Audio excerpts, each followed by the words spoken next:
dhammaan xubnaha sharafta leh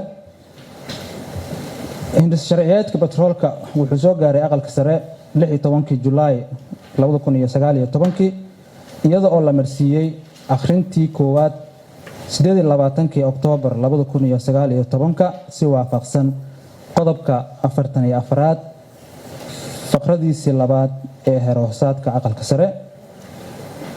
Gudoomiyaha golaha aqalka sare ayaa 28 Oktoobar si rasmi ah ugu gudbiyay ama noogu soo gudbiyay hindis sharciyeedkan guddigaanay khayraadka kaabayaasha dhaqaalaha iyo gaadiidka golaha aqalka sare baarlamaanka federaalka Soomaaliya si waafaqsan qodobka 45aad faqradiisa koowaad ee heerhoosaadka aqalka sare isaga oo ina faray in aan uga howlgalno hindis sharciyeedkan si waafaqsan heerhoosaadka golaha aqalka sare. intii aan haynay marxaladihii uu soo maray hindis sharciyeedkan waxaa ka mid ah 2 November 2019 guddiga wuxuu la tashaday ama uu ka tashtay sida ugu habboon ee looga howlgali lahaa hindis sharciyeedkan. isla November 13keedii guddiga isaga oo kaashanaya garyaqaanada aqalka waxa uu akhriyay qodobada hoos ku xusan ee qodobka 1, 3, 5, 6, 7, 9 iyo 10 ee xeerka ama hindis sharciyeedka shidaalka. isla November 25keedii guddiga wuxuu sii waday akhrintiisii hindis sharciyeedka isagoo gaarsiiyay ilaa qodobka 18. 7 December guddiga ayaa kulan ku yeeshay si uu u dhameystiro magaalada Nairobi isagoo wax ka bedel iyo akhrinba ku sameeyay mar kale qodobada 1, 3, 9, 20, 24, 25, 29, 33, 34 iyo 54. isla markaasna wuxuu go'aamiyay in sharcigan meelaha ugu dambeeyay lagu kordhiyo qodobo cusub oo ka hadlaya nuxurka 3 iyo 4 iyo qodobka 6 ee jadwalka heshiiskii Baydhabo oo ahaa wax soo saar wadaaga. isla December 8 2019 guddiga waxa uu soo gabagabeeyay akhrintii hindis sharciyeedka wuxuuna kulan su'aalo weydiin ahaa uu la yeeshay la taliye ka tirsan wasaaradda waa Ibrahim Dheere.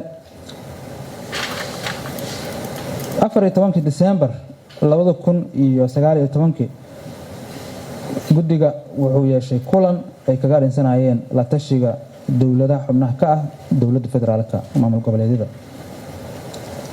19 ilaa 3 inta u dhaxaysay 3 birina guddiga wuxuu kulan wada tashi ah uu la yeeshay xubnaha matalayay maamul goboleedyada kuwaasoo maamul goboleedyadii la casuumay ay ka yimaadeen Koonfur Galbeed, Hirshabeelle, Galmudug iyo Jubbaland. waxaa soo cudur daartay Puntland oo tiri waqtiga la soo siiyay waa yar yahay sidaas aawadeedna waxaan codsanaynaa waqti dheeri ah inagoo markaa kadib guddoonka aqalka ka codsanay in warqad loo qoro Puntland la siiyana waqti maadaama ay imaan kareynin waxa ay rabaan aragtidooda iyadoo qoraal ah inay ku soo gudbiyaan.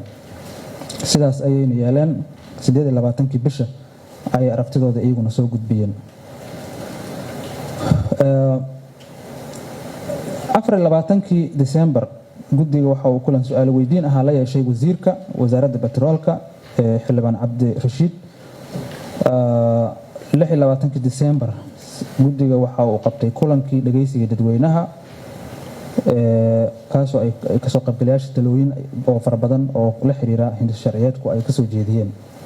dadka lagu casuumay kulankaas waxay ka kala socdeen garyaqaanada maaragtay ama sharciyaqaanada dalka muxuu ahaa in jaamacadaha dalka gaar ahaan kulliyadaha la xiriira arrimaha geologiga macallimiinta wax ka bara hay'adaha ama ururada u ololeeya deegaanka ama maaragtay environmentiga iyo dad badan oo kala duwan oo aqoon-yahano ah iyo ururada bulshada. 29 December guddiga waxa uu go'aansaday talooyinkii la ururiyay isaga oo soo gabagabeeyay wax ka bedelka hindis sharciyeedka. waxyaalihii wax laga bedelay qodobada soo socda ayay ku xusan yihiin. qodobka koowaad waxaa lagu kordhiyey qodobka 17aad kaas oo xarafkiisa ba oo kaas oo ka hadlayay maxaa la yiraahdaa habka muxuu ahaa sharciyada maaragtay uu ka hadlayay golaha aqalka sare iyo doorkoodii maaragtay. qodobka 3aad qeexidda ereyga baarlamaan ayaa iyadana waxaan ku kordhinay oo ama lagu daray baarlamaan wax loola jeedo taasoo aan ku qornay baarlamaan waxaa loola jeedaa labada aqal muxuu ahaa baarlamaanka jamhuuriyadda federaalk Soomaaliya. qodobka 9aad waxaa lagu kordhiyey farqad 4aad oo u qoran sidan: dhammaan heshiisyada la xiriira betroolka ee ay gashay dowladdii federaalka kadib 2012 waa in la waafajiyaa nidaamka wax soo saar wadaagga production sharing agreement kaas oo ahaa kii loogu heshiiyey magaalada Baydhabo. qodobka 19aad farqadiisii labaad muddada 6 bilood waxaa laga dhigay 3 bilood. faqrada 3aad cinwaanka waxaa laga dhigay guddiga maamulka halka marka hore ahayd maamulka guddiga maamulka hay'adda betroolka Soomaaliyeed halka marka hore kaliya ay ku qorneed maamulka betroolka maaragtay Soomaaliyeed ama hay'adda betroolka Soomaaliyeed. waxaa guddiga sharaf u ah inuu soo gudbiyo ama inuu u soo gudbiyo guddoonka golaha iyo xubnaha maaragtay noqolka ugu dambeeyay ee hindis sharciyeedka betroolka ee aan muddo ka soo shaqaynaynay kalena soo tashanay dowladaha xubnaha ka dowladda federaalka dowlad goboleedyada iyo qayb ka mid ah dadweynaha Soomaaliyeed. ugu dambeyn guddigeenu wuxuu soo jeedinayaa kana codsanayaa golaha sharafta leh iyo guddoonkiisaba in wax ka beddelka hindis sharciyeedka kor ku xusan loo aqbalo sida uu yahay isla markaana uu gundhig u noqdo dooda golaha ama gudbintiisaba. waxaan soo dhaweynaynaa wax alla wixii talooyin ah sanatarada iyo guddoonkaba ay soo jeedin doonaan. aad iyo aad baa mahadsantihiin.